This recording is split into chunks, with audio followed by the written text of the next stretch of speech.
बिस्मिल्लाहिर्रहमानिर्रहीम। अस्सलामुअलैकुम। इसराइल और फ़लस्तीन के दरमियान सीज़ फायर का मुआहिदा हो गया, ऐलान हो गया और मेरा ये यकीन है कि ये मज़लूमियत की जीत है और जुल्म की हार है। अल्हम्दुलिल्लाह। इरादा ये था कि ये वीडियो या इस तरह की कोई भी वीडियो हम मिस्र और फ़लस्तीन के बॉर्डर से शायद आपके लिए रिकॉर्ड करवा रहे हों, या हम फ़लस्तीन के अंदर से अगर तमाम इजाज़तनामे हमें मिल जाएं, वहाँ के लोगों की इमदाद करते हुए और वहाँ से अपडेट्स आप तक पहुँचाएँ।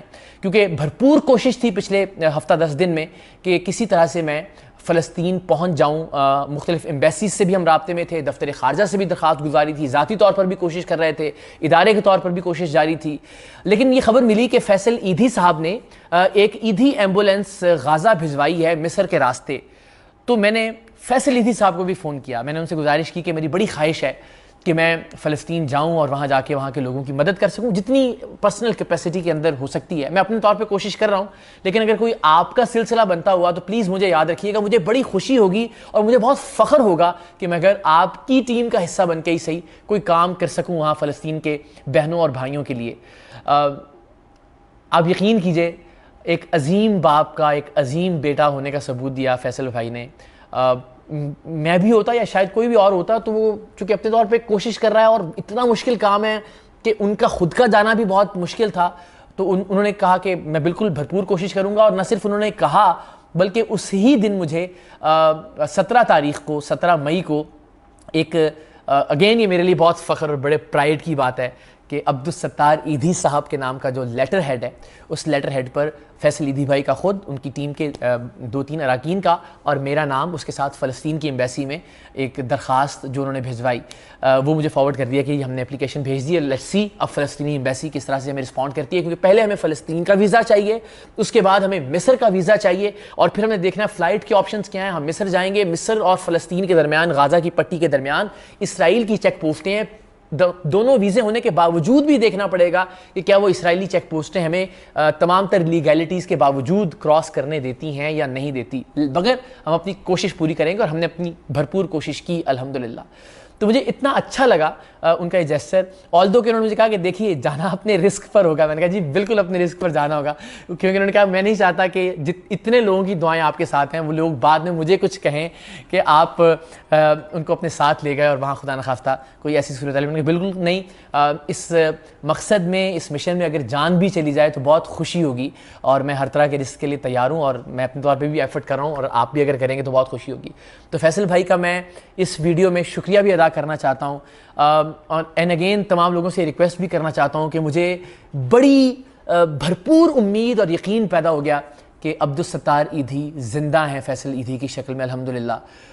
उन्होंने मुझे बताया कि वो 2014 में भी जब ये कॉन्फ्लिक्ट हुआ था तो 20 दिन तक अपने वालिद के साथ मिस्र में फंसे रहे थे और उनको इजाज़त नहीं मिली थी फ़लस्तीन जाने की। मैंने कहा कोई बात नहीं, हम मिस्र तक पहुँचेंगे, हम अपने तौर पे एफर्ट ज़रूर करेंगे, हम अपने अल्लाह की बारगाह में ये ज़रूर कह सकेंगे परवरदिगार हमने कोशिश की थी, जहाँ तक हम जा सकते थे हम पहुँचे थे।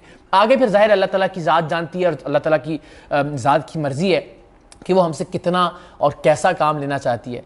तो अल्हम्दुलिल्लाह हमने अपने तौर पर कोशिश की। अभी भी देखिए ये एप्लीकेशन फ़लस्तीन के सिफारत खाने में मौजूद है, एम्बेसी में मौजूद है। हमने अपने तौर पर जो एप्लीकेशंस भिजवा रखी हैं वो भी वहाँ पे मौजूद हैं। सो अगर ये वीज़ा मिल जाता है और अगर इस सीज़ फायर के बाद किसी भी तरह की बहाली या इमदाद के कामों में हमारा खून पसीना कुछ काम आ जाए तो हमें बहुत खुशी होगी।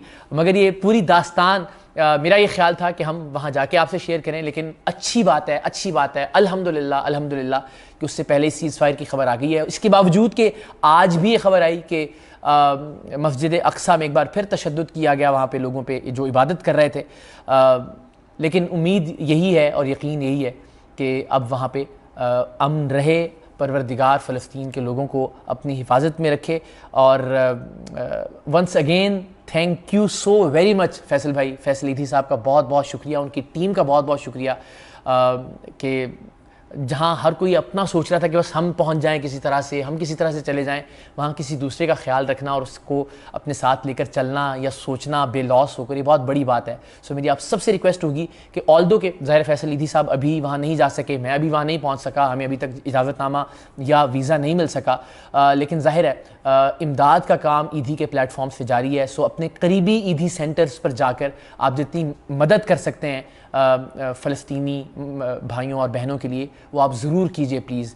और ये भी दरख्वास्त है कि इस तरह की किसी भी सिचुएशन में कुछ लोग फ़ायदा भी उठाने की कोशिश करते हैं, तो मेक श्योर कीजिए कि आप ईदी के मरकज़ पर जाकर बज़ाते ख़ुद अपने अतियात ईदी फाउंडेशन के पास जमा करवाएं। बहुत खुशी है कि अब्दुल सत्तार ईदी एक बहुत अच्छी लेगेसी छोड़ कर गए फैसल ईदी की शक्ल में, और अल्लाह करे कि इसकी ज़रूरत पेश ना आए। लेकिन जब भी हमारे खून की, हमारी मदद की, हमारी जान की, हमारी ज़िंदगी की ज़रूरत होगी दुनिया में कहीं पर भी मज़लूमों को, हम हाजिर थे, हम हाजिर हैं, हम हाजिर रहेंगे। टीम सरेआम बर्मा पहुंची, टीम सरेआम शाम पहुंची, टीम सरेआम फ़लस्तीन पहुंचने के लिए भी तैयार थी, तैयार है अल्हम्दुलिल्लाह। ख्वाहिश यही है कि हमारी कहीं ज़रूरत ना पड़े, कहीं ऐसी सिचुएशन और सूरत हाल ना हो कि जहाँ खून बहे, जहाँ लाशें गिरें। लेकिन खुदा न खास्ता अगर कहीं जुल्म मुसल्लत किया जाता है तो फिर हम अपनी जान हथेली पर रख कर इंशाल्लाह वहाँ मौजूद होंगे। परवरदिगार दुनिया के सब मुसलमानों, दुनिया के सब इंसानों को अपनी हिफाजत में रखे। पाकिस्तान जिंदाबाद।